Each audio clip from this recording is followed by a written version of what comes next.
마가복음 10장 1절로 12절. 예수께서 거기서 떠나 유대 지경과 요단강 건너편으로 가시니 무리가 다시 모여들거늘 예수께서 다시 전례대로 가르치시더니 바리새인들이 예수께 나와 그를 시험하여 묻되 사람이 아내를 버리는 것이 옳으니이까? 대답하여 이르시되 모세가 어떻게 너희에게 명하였느냐? 이르되 모세는 이혼 증서를 써주어 버리기를 허락하였나이다. 예수께서 그들에게 이르시되 너희 마음이 완악함으로 말미암아 이 명령을 기록하였느니라.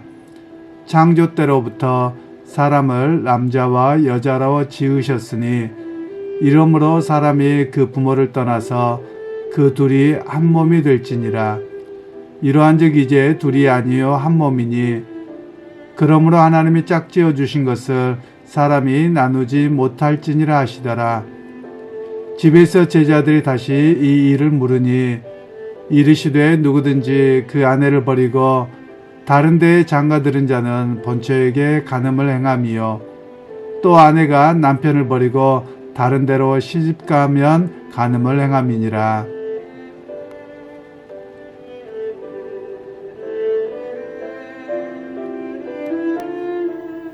오늘 말씀은 사람이 나누지 못할지니라는 제목으로 함께 말씀을 나누겠습니다. 오늘 본문에는 이제 예수님께서 요단강을 건너서 다른 편으로 가셨는데 전례대로 가르치셨다라고 먼저 말씀을 하고 있습니다. 예수님께서는 당신의 사역의 가장 중심이 말씀을 가르치는 일이었는데 그것을 쉬지 않고 행하셨음을 먼저 이야기를 하고 있습니다.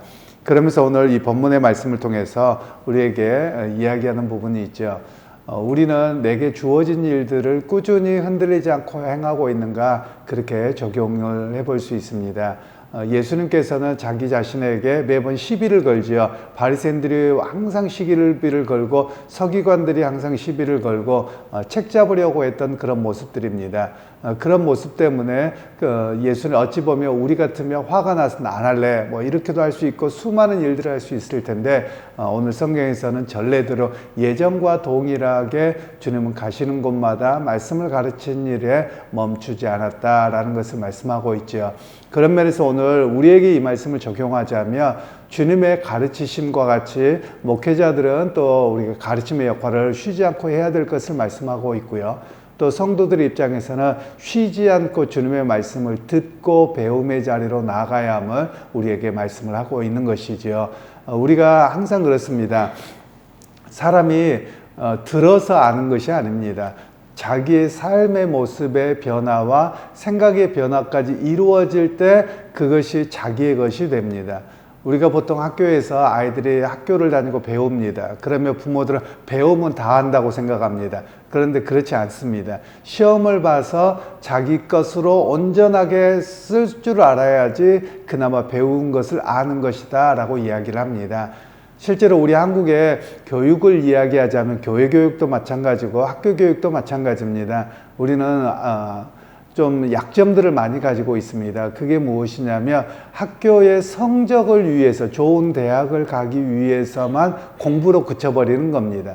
물론 공부의 목적이 단순하게 대학 가는 것으로 목적이 설정되어져서 사실 우리나라는 슬픈 그런 교육이 돼버렸습니다. 제가 제자훈련을 하거나 그럴 때 과거 역사 이야기는 수많은 이야기를 해보면 다 잊어버리는 거예요. 왜냐하면 그것이 우리의 삶의 방향과 수많은 태도와 그리고 역사에 대한 인식, 앞으로 어떤 삶을 살아가야 될까, 이런 모든 것들에 대한 쌓여서 교육이 이루어지는 것인데 그런 부분들에 대해서 다 잃어버리고 오직 좋은 점수를 막기 위한 공부로 전락해 버렸습니다. 그러다 보니 요즘 젊은 세대들 가운데 또 중고등부 학생들 가운데 자퇴하는 확률이 굉장히 높습니다. 왜냐하면 그것을 위해서라면 굳이 학교 다닐 필요가 있느냐는 것이죠. 그냥 학원에 가서 배우고 그리고 검정고시를 해서 그 자격증만 따면 되는 것이지 왜 그런 공부를 해야 되느냐, 이렇게 하는 확률들이 점점 많아지고 있습니다. 오늘 우리에도 마찬가지입니다. 교회에서도 하나님의 말씀을 듣고 배움의 자리가 그냥 듣고 그래 라고만 하면 자기의 것이 되지 못합니다. 믿음 생활로 나아가는 자리까지 온전히 되지 못함을 우리가 말할 수 있겠습니다. 그런 면에서 오늘 믿음의 사람들이 해야 될 일들이 있습니다. 하나님의 말씀을 배우는 일에 쉬지 않고 해야 되는 것을 먼저 우리에게 적용하고 있습니다. 저도 신학을 10여 년을 하고서 쭉 보더라도 하나님의 말씀을 보면 내가 이걸 이렇게 몰랐나, 그렇게 싶을 때가 숱하게 있습니다. 어떤 분들이 저렇게 그런 이야기를 하곤 합니다. 저도 목사 안수를 받은 지가 20년이 훨씬 훌쩍 넘었기 때문에 목사는 그렇게 오랫동안 했으면 전문가가 되어서 그냥 성경 아무 데나 주면 설교할 수 있지 않아요? 라고 이야기합니다. 할 수야 있죠. 왜 못하겠습니까? 그런데 그렇게 하고 싶지가 않은 것이지요. 그러면 우리는 설교를 쉽게 한다고 생각하지만 저도 매번 말씀 갖고 묵상하고 적용하고 또 연구하고 그렇게 하지 아니하면 저도 매너리즘에 빠질 수밖에 없고 바른 말씀을 전하고 오늘에 적용하는 데 문제가 되는 것입니다. 그래서 오늘 주님께서는 우리에게 말씀하시기를 예수님이 가는 곳곳마다 쉬지 않고 말씀을 가르치셨습니다. 그러면 오늘 우리 믿음의 사람들은 쉬지 않고 주님의 말씀을 가르치고 실행하는 모습으로 서야 됨을 우리에게 말씀하고 계시는 첫 번째 이야기입니다. 그리고 나서 이제 바리새인들이 예수님에게 또 시비를 걸고 옵니다. 시비를 걸고 오면서 이혼에 대해서 어떻게 생각합니까? 이렇게 물어보는 것이죠. 그랬더니 예수님께서 너희가 모세의 율법은 뭐라고 이야기를 하느냐라고 했더니 모세는 이혼 증서를 주어서 아내를 버리라고 했습니다 라고 이야기를 하는 겁니다. 그에 대해서 예수님께서는 이 명령이 기록한 이유가 무엇이냐, 이 말씀은 너희의 완악함 때문에 어찌할 수 없이 주어진 것이지 이혼의 정당함을 준 것은 아니다 라고 분명하게 그 율법의 목적을 이야기합니다. 그러면 이것은 당시의 배경을 좀 잘 이해할 필요가 있습니다.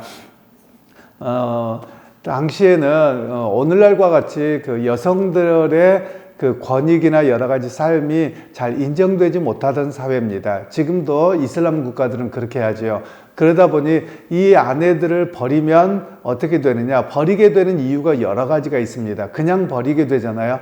그럼 이 여인이 부정한 행위를 했다라고 해서 동네에 끌려가서 돌에 맞아 죽는 겁니다.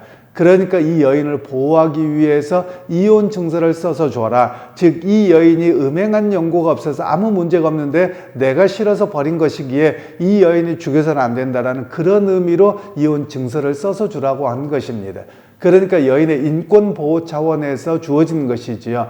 그렇다고 해서 이것이 이혼을 해도 아무렇지도 않다, 그렇게 아무렇게나 써서 이혼 증서 써서 아내를 버리라, 이런 의미가 아니었던 것이죠. 그런데 이때 당시의 사람들이 요 말을 어떻게 이용하냐, 원래 주어졌던 목적이 아니라 이혼하고 싶으면 언제든지 이혼 증서만 쓰면 언제든지 이혼할 수 있으니까 마음대로 해야지, 이렇게 악용되어지고 있었던 겁니다. 그래서 이 악용에 대한 이야기들을 주님께서는 너희들의 완악함으로 인해서 여인을 보호하기 위해서 주어진 것이었는데 너희가 그것을 이용해서 이혼을 완전히 정당화하고 밥 먹듯이 하는구나 라는 이야기를 오늘 본문에서는 이야기를 하고 있는 내용입니다. 즉 불가피한 허용이었는데도 불구하고 오늘 그 허용으로 이해하지 아니하고 정당함으로 잘못 사용하고 있음을 오늘 주님께서는 말씀을 하고 있습니다. 그러면 이런 이유가 있지요. 배움을 왜곡해서 그렇습니다. 원래 주어졌던 의도를 잘 이해하고 그 말씀을 따라서 어떻게 여인의 인권을 보호하고 가정을 지켜야 되는가, 그런 의미로 이해를 해야 되는데 오히려 문구만을 가지고 왜곡해서 이혼해도 된다, 버려도 된다, 그 꼭 이혼 증서만 써주면 항상 해도 된다, 이렇게 악용을 했던 것이 바로 그들의 모습이었고 왜곡하는 것의 모습이었음을 오늘 주님께서는 말씀을 하고 있습니다. 그러면서 오히려 예수님께서는 모세에게 주어졌던 그 허용적인 인권을 보호하기 위한 그거보다 먼저 하나님이 뭐라고 말씀하셨느냐를 이야기합니다. 창세기의 말씀을 통해서 오히려 모세의 율법보다 먼저 주어졌던 말씀이기 때문에 어떤 것이 더 권위가 있고 원래의 의도이냐를 말씀하고 계시는 것이죠. 창세기의 말씀을 통해서 하나님이 짝지어 주셨으므로 나누지 못할지니라 라고 말씀하신 것이 원전이고 원래의 모습이지 아니하냐, 이렇게 이야기를 하고 계시는 것입니다.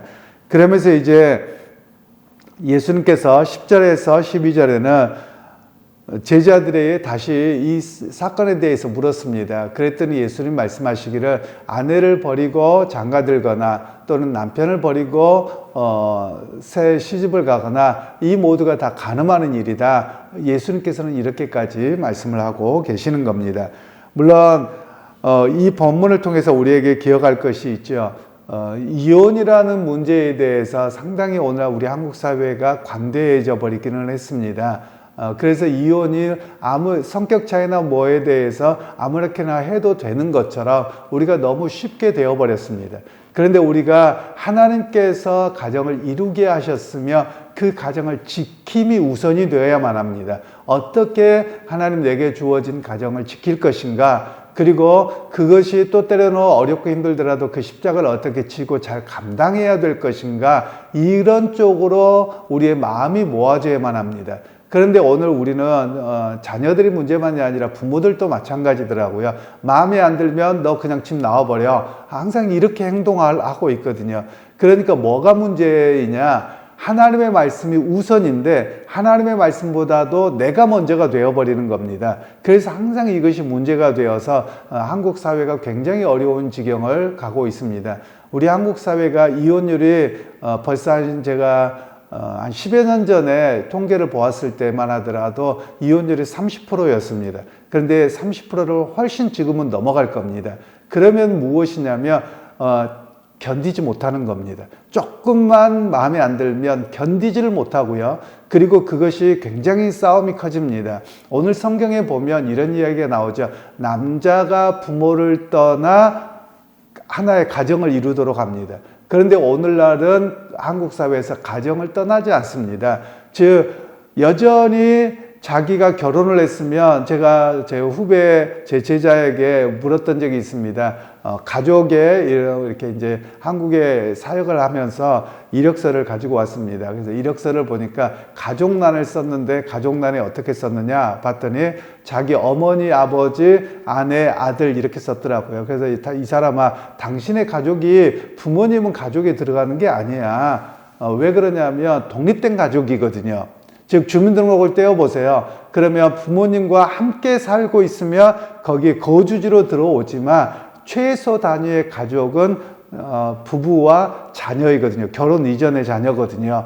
그런 면에서 가족에 대한 이해를 좀 할 필요가 있어요. 그런데 우리 부모와 한국 사회는 어떻게 하느냐? 결혼했어도 시집 온 사람은 남의 사람이고 여전히 이 사람은 내 자식인 거예요. 여러분, 그런데 우리가 기억할 필요가 있습니다. 가정을 이루었으면 제일 가까운 사람은 부부입니다. 오히려 부모보다도 더 부부가 우선시 돼야 되거든요. 그런데 우리 사회는 자꾸만 부부가 우선 사회가 되는 것이 아니라 자식을 내 소유로 여겨서 조종하려고 한다는 것입니다. 그런 면에서 오늘 성경은 분명하게 부모를 떠나야 된다라고 이야기를 하는 거예요. 부모를 떠난다는 말은 경제적인 독립뿐만 아니라 집을 떠나는 것과 그리고 경제적인 독립, 그리고 사고의 독립, 그리고 완전히 독립에 대한 이야기를 하는 것입니다. 그래서 그 가정을 온전한 가정으로 인정해 줘야 된다는 것을 오늘 성경에서는 말씀하고 있는 것이죠. 그런 면에서 오늘 성경은 우리에게 말씀합니다. 새 시대의 백성, 즉 하나님 나라의 백성은 어떻게 살아가느냐? 세상의 질서나 세상의 유행을 따라가지 아니하는 것이다라고 이야기를 하는 겁니다.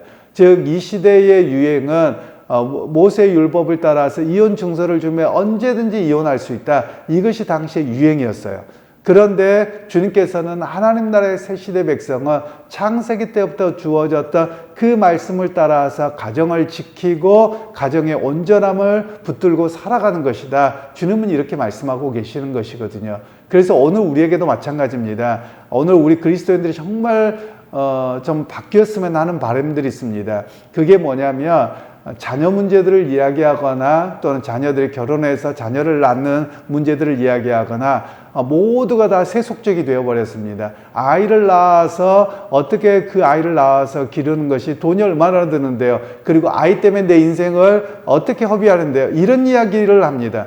여러분, 이건 비성경적입니다. 완전 세속주의에 물들어버린 거예요. 하나님께서 우리에게 생명을 주시고 결혼하면 생명이 탄생하고 그리고 결혼을 함으로 하나님의 영광이 드러나는 가장 기본 단위입니다. 이것이 우선이 되어야 되는데 오히려 세상의 이야기가 더 주가 되어서 돈으로 이야기하고 그리고 자기 인생의 즐거움을 이야기하고 이것으로만 이야기하고 그쳐버린다면 여러분, 이것은 바른 신앙관이 아닙니다. 그래서 오늘 주님께서는 그런 세속주의의 영향에 일반적인 이야기들이 옳은 것이 아니라 하나님의 말씀이 오르기에 그 가운데서 먼저 뿌리를 내리고 온전히 사야 되는 것이다. 이렇게 말씀하고 계시는 것이죠. 그러게 여러분, 오늘 우리가 삶의 자리에서 이야기하다가 혹시라도 나도 모르는 사이에 세속주의의 영향을 받지 않도록 여러분 정말 말씀 위에 기초를 세울 수 있는 저와 여러분이 되기를 소원합니다. 그래서 오늘 주님께서 분명히 항상 전례대로 가르치셨어요. 그래서 우리는 끊임없이 해야 될 일이 뭐냐? 하나님의 말씀을 기준으로 배우고 실천하고 우리의 생각을, 세속주의의 생각들을 덜어내는 그런 모습으로 서야 됨을 말씀하고 계시는 것이지요. 그러기에 여러분, 오늘 하루를 살아가시면서 여러분 세상의 영향과 세상의 이야기에서 여러분의 신앙과 여러분의 생각을 온전히 지키실 수 있기를 소원합니다. 그래서 말씀을 따라서 온전히 지켜서 세속에 흔들리지 않는 참 거룩한 새 하늘의 백성으로 살아가는 오늘 하루의 삶이 되시기를 주님의 이름으로 축원합니다. 하나님 아버지, 오늘 또 모세의 율법을 이야기하면서 그것이 마치 정당한 것처럼 세상의 유행을 이야기하면서 우리의 신앙의 기초를 다 흔들어 버립니다.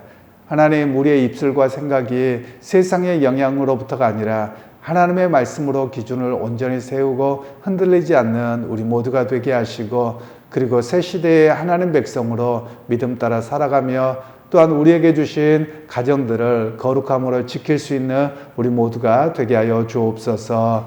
예수님의 이름으로 기도하옵나이다.